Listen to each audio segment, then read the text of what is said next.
जहां तक मुझे याद है मैंने तुम्हें कहीं देखा है। जहां तक मुझे याद है तुमने ही मुझे ये बताया था। जहां तक मुझे याद है उसने तुम्हें पहले ही बता दिया था या इन्फॉर्म कर दिया था।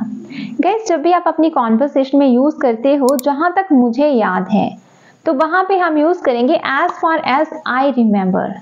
As far as I remember.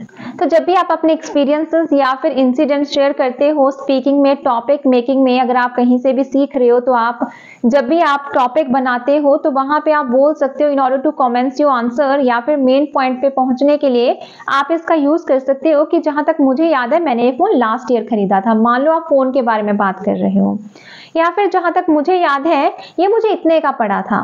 ठीक है, तो जब भी आप अपने एक्सपीरियंस शेयर करते हो तो आप बोल सकते हो as far as I remember.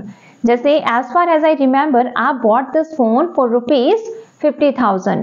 As far as I remember I have seen you somewhere.